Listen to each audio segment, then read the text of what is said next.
En esta semana hemos disfrutado del capítulo de cada capítulo de este libro de la mayor esperanza, y nos toca el capítulo 6 y es, como dijo el pastor, es un capítulo que nos habla acerca de diferentes estadísticas y es una de las manifestaciones o de las señales o de las características que va a ocurrir antes de que Jesús venga a la tierra, ¿no?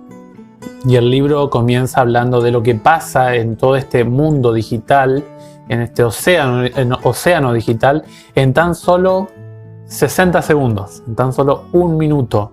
Y es impresionante la circulación de la información que pasa, ¿no? Por ejemplo, dice, la gente, todo el mundo en un minuto mira 4 millones de videos en YouTube y comparte más de 460.000 publicaciones personales en Twitter. Dice, en la misma fracción de tiempo, los usuarios comparten alrededor de 530.000 fotos en Snapchat y otras 50.000 en Instagram.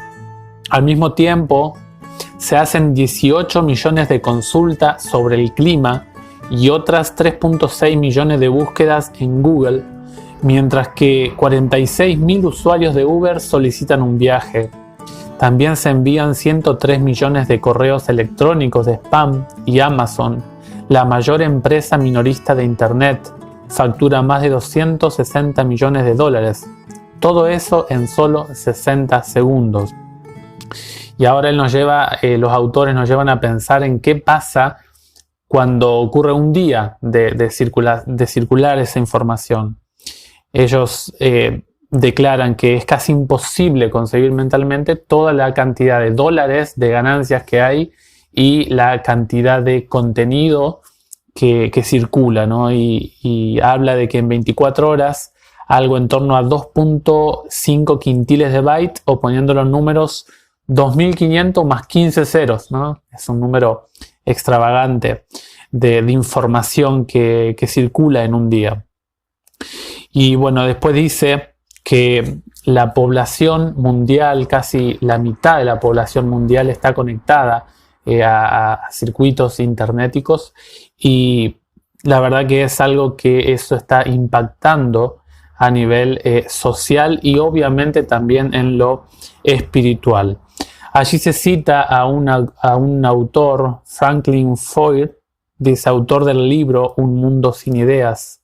Dice, no tenemos idea de cuán vulnerables somos en las redes sociales y en Internet como un todo.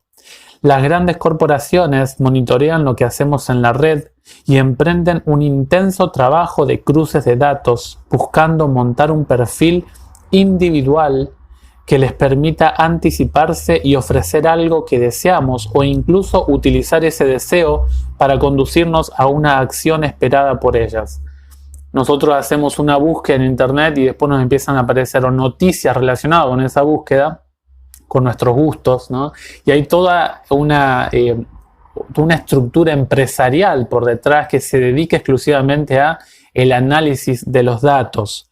Dice, esa arquitectura invisible de control amenaza nuestra capacidad de pensar libremente, es decir, afecta a aquello que nos hace humanos. Con sus feeds, o sea, alimentaciones de noticias, fotos y publicaciones, las grandes redes sociales alimentan la mente de los usuarios con datos al gusto del cliente. Hacen que el usuario permanezca el mayor tiempo posible conectado y se convierta en un dependiente psicológico. Él declara que al hacer esto, las empresas privan del libre albedrío del ser humano. Toda esta situación, este panorama que nosotros percibimos es una demostración o uno de los elementos que marca la cercanía de la segunda venida de Jesús. Si me acompañan a Mateo el capítulo 24.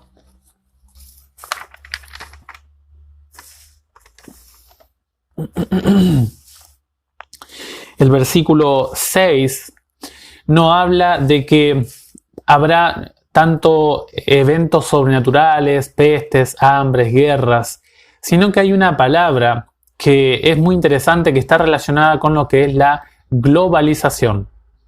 Es un proceso que se ha venido iniciando y dando desde la Edad Media, y se fue armando de diferentes momentos. Y es interesante lo que dice este texto. Dice: ustedes oirán hablar de guerras y de rumores de guerras. No se alarmen, todo esto debe suceder, pero todavía no será el fin. Jesús aquí se sentó en el Monte de los Olivos y le empezó a enseñar a los apóstoles y le dice: no, ustedes oirán. Uno por ahí, la gente dice: pero Ezequiel, guerra hubo siempre, pestes hubo siempre, hambrunas hubo siempre. Sí, el hecho de que está diciendo Jesús es que en el tiempo del fin habría una estructura o una armazón que permitiría que nosotros estemos al tanto de lo que pasa a cada minuto y que el mundo se hiciera chico para nosotros. Y Jesús dice que cuando nosotros veamos eso, dice: no se alarmen. Lo que nosotros estamos viendo, lo que estamos escuchando, es una demostración que la venida de Jesús está muy cerca. Y esa velocidad con que circula la información, con que avanza el contenido que nosotros estamos percibiendo a diario, está descrito en el Apocalipsis. Y la Biblia lo presenta con los 3 ángeles, los 3 mensajes angélicos, que es el último mensaje dado a la raza humana. Si uno mira Apocalipsis después del capítulo 14, ya no hay más mensaje para el mundo. Luego en el capítulo 15 se cierra la puerta de gracia, 16 vienen las plagas, ¿no? El sistema que se levanta en Apocalipsis 13 se derrumba, ¿no? En Apocalipsis 18 se llama a la gente a salir de ese sistema, y luego viene Cristo, ¿no? Luego viene el milenio y después la tierra nueva. O sea, si uno mira el Apocalipsis ya no hay más mensajes, y es el último mensaje, Apocalipsis 14, que se da a la raza humana. Por eso, si me quieren acompañar, Apocalipsis capítulo 14, y vamos a los versículos 6 y 7, que es el tema central que desarrolla el capítulo de hoy, ¿no? Del libro. Y básicamente se enfoca en la urgencia del mensaje del primer ángel. Y toca algunos puntos los autores, así que vamos a hablar lo que dicen estos mensajes. Dice: luego vi a otro ángel que volaba en lo más alto del cielo, llevando una buena noticia, el evangelio eterno, ¿no? La que él debía anunciar a los habitantes de la tierra, a toda nación, familia, lengua y pueblo. Él proclamaba con voz potente: temed a Dios y dadle gloria, porque la hora de su juicio ha llegado. Y adoren a aquel que hizo el cielo, la tierra, el mar y los manantiales. Como sabemos, cuando miramos los libros de Daniel, de Apocalipsis y las partes proféticas, para descubrir de qué nos está hablando el texto, debemos ir a otras porciones de la Biblia, ¿no? Son como textos que engloban mucha más información bíblica. Y primeramente, un elemento que se ve en estos pasajes es que el mensaje se da a gran voz, y esto indica el alcance de ese mensaje, que puede ser percibido, puede ser recibido y puede ser escuchado por el mundo entero. Acá la palabra que se emplea es megáfono, megafoné, ¿no? Es un megáfono. Cuando alguien habla por un megáfono, se escucha mucho más nítido el mensaje. Y dice el texto que volaba en lo más alto del cielo. Este es un mensaje que viene de Dios.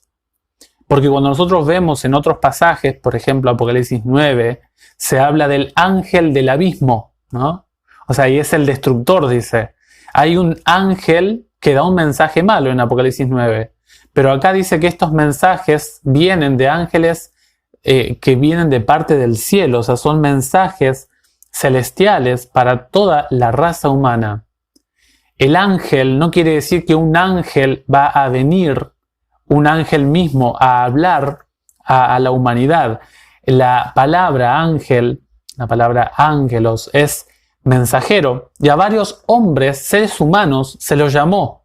ángeles, ¿no? Es interesante eso porque el predicar el Evangelio se le dio exclusivamente al ser humano. Por ejemplo, en Mateo 11:10 se le llama a Juan el Bautista un ángel. Por ejemplo, en Hechos 6:15 se le llama a Esteban un ángel. Quiere decir que la palabra ángel no significa literalmente que un ser angelical del cielo va a venir a dar. No tenemos que esperar 3 ángeles, ¿no? Sino que la raza humana, el pueblo de Dios, va a darle a la raza humana el mensaje que Dios está anunciando. Tenemos nosotros ese deber. Es interesante que el mensaje, la buena noticia, es el evangelio eterno. Este evangelio que se dio desde Génesis 3:15, el hecho de que si bien Adán y Eva cometieron pecado y nos trajeron todo este desorden que nosotros estamos viendo, se prometió una esperanza, se prometió una persona que iba a llegar a este planeta Tierra, de afuera de este planeta, porque todo lo que estamos en este planeta estamos contaminados. Y dice que esta persona iba a luchar contra la serpiente. Y que en esa lucha, esta persona, este ser divino encarnado que iba a llegar a este mundo, iba a vencer el dominio del maligno. Y esa noticia se dio desde Génesis 3:15, pasando por los patriarcas, por Abraham, Isaac, Jacob. Lo anunciaron Moisés, lo anunció Josué, lo anunció Salomón, David, Saúl, todos los profetas, hasta llegar el Mesías mismo. Y lo vemos en el Antiguo Testamento. Una noticia que es de restauración, de salvación para todos los seres humanos. Es interesante que en el versículo 7 dice que este ángel clamaba con voz potente, con voz megáfone, un mensaje nítido, y decía: temed a Dios y dadle gloria, porque la hora de su juicio ha llegado. Anuncia que se ha iniciado un juicio, no dice que llegará. Muchas iglesias, muchos predicadores hablan, ¿no?, de que este juicio va a llegar en un futuro. La Biblia acá utiliza el tiempo pasado, es que este juicio ya se inició.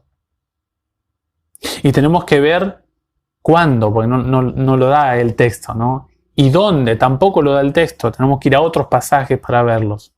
Pero simplemente tenemos que buscar en la historia un pueblo que se haya levantado dando este mensaje al mundo de que hay un juicio que se está iniciando, y para la persona que está con Dios este juicio es de bien. Pero luego, si nosotros seguimos en Apocalipsis 14 en adelante, capítulo 14 y versículo 14 en adelante, vemos que después de ese mensaje viene el Señor Jesús, y vamos a ver que se presenta a la mies como la persona que maduró para bien, y se presenta como las uvas a la persona que maduró para el mal.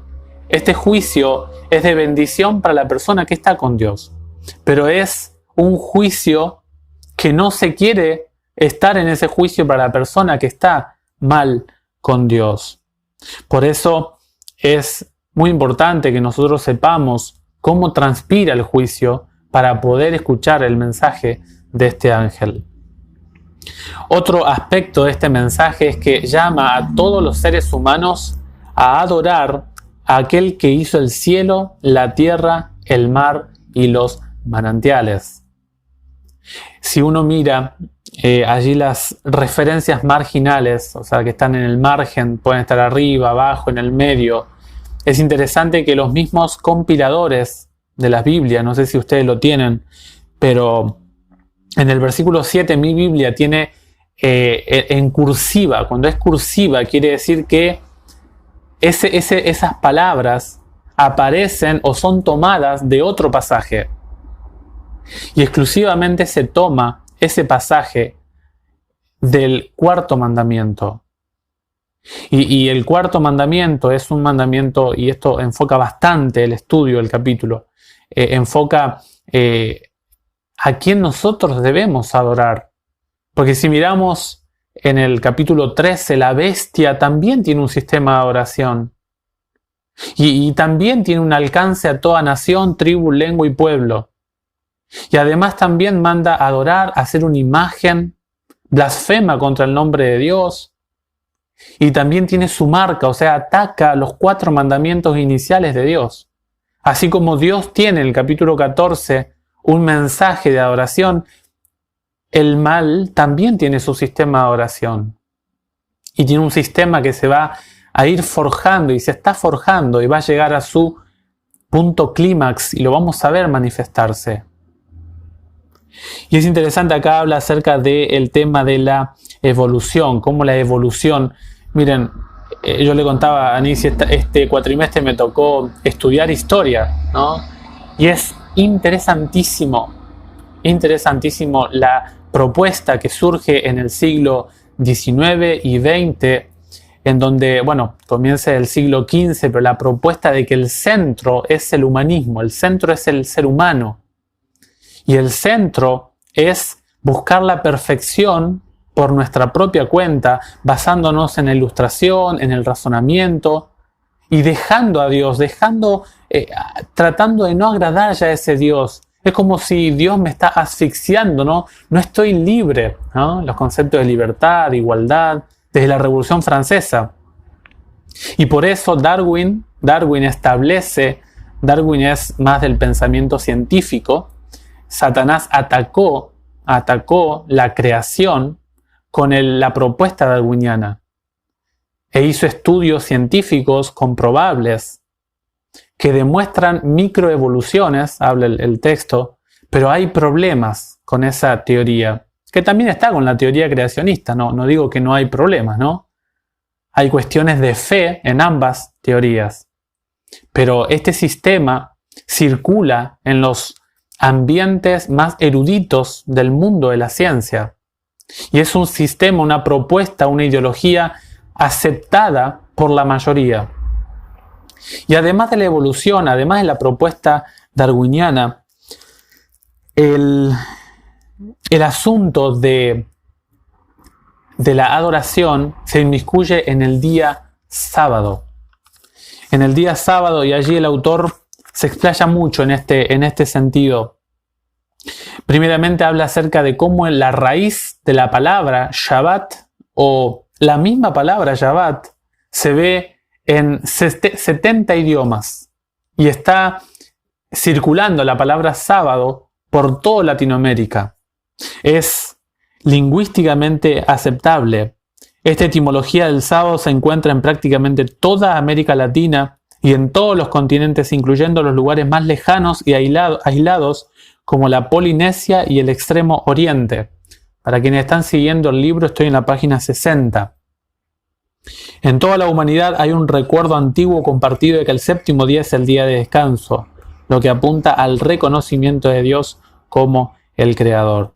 Y es interesante que habla acerca de la palabra acuérdate, porque sería un mandamiento olvidado, un mandamiento pisoteado, o mejor dicho, casi olvidado. Porque Dios en el capítulo 14 habla de que tendrá un pueblo que dará un mensaje al mundo. Tenemos que buscar nosotros en la historia dónde se cumplió esta profecía. Y se levantó un grupo en el siglo XIX, se levantó un grupo que empezó a dar un testimonio mundial, hizo un impacto y se expandió este mensaje por Europa, Sudamérica, Norteamérica, niños en Europa predicando.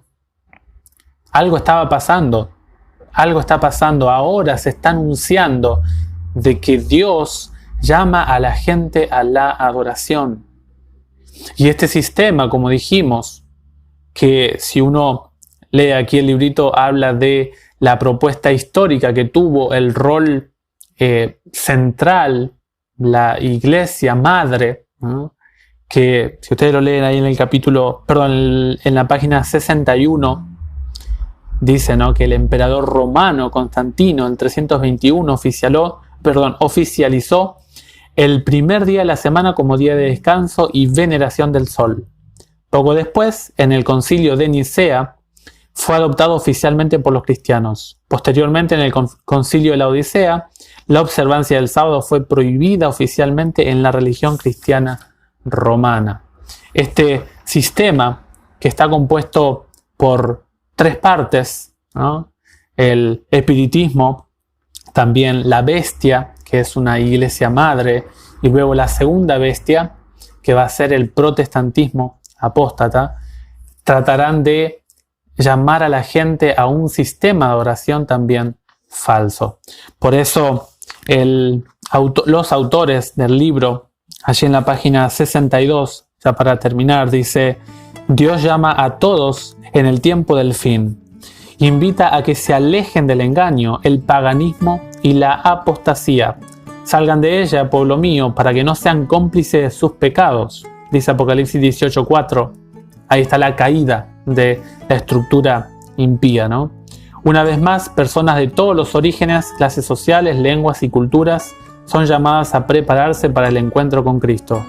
Muchos están buscando a Dios con todo el corazón y orando por un poderoso reavivamiento que restituya el verdadero amor y la fidelidad que los cristianos tuvieron al inicio del movimiento de Jesús. Estas oraciones ya están siendo respondidas y Dios ha realizado cosas extraordinarias alrededor del mundo. Milagros auténticos, sueños y otros acontecimientos inusitados han despertado a muchas personas al estudio de la Biblia y a conocer al Salvador. El Evangelio eterno ya está siendo predicado en todo el mundo. Así como las carreteras romanas del siglo I, las tecnologías modernas de comunicación permiten que el testimonio de Jesús alcance rápidamente a gente de todas las lenguas y los pueblos. Mientras que muchos se entregan a los placeres y al fanatismo, otros abrazan el llamado divino y dedican su vida a Dios. Encuentran el verdadero sentido al aceptar el desafío de la misión que Jesús les confía. Se entregan de corazón a la tarea de anunciar el último mensaje de gracia y salvación a sus amigos, vecinos y sus parientes. Comparten el pan y el agua de vida que los alimenta y se sienten felices de experimentarlo. Son discípulos modernos que anuncian la segunda venida de Cristo, así como los apóstoles anunciaban su resurrección. En los caminos de la historia humana, Dios permitió que llegáramos a una época en que más que nunca es posible hablarle al mundo. No importa quién seas, tu voz puede ser escuchada, pero ante todo, las acciones prácticas hablan más alto. El ejemplo silencioso de un amor cristalino, desinteresado, que no quiere llamar la atención para sí, es el testimonio irresistible de un corazón transformado por el amor de Dios. La gente quiere encontrar paz, tener esperanza y verdadera felicidad. La buena noticia es que eso está a nuestra disposición ahora. Te invitamos a encontrar respuestas en un lugar especial. Ese lugar especial es la palabra de Dios, es Cristo Jesús. Regresa a Dios, aléjate de lo que no es bueno y únete al movimiento que ya está iluminando al mundo. Que el Señor nos bendiga, que seamos conscientes de los tiempos en los que vivimos, ¿no? Que el Señor nos acompañe y que podamos estar al lado correcto. Que el juicio sea algo de bendición para nosotros y no sea de tristeza para los impíos, ¿no? Que Dios les bendiga, queridos hermanos.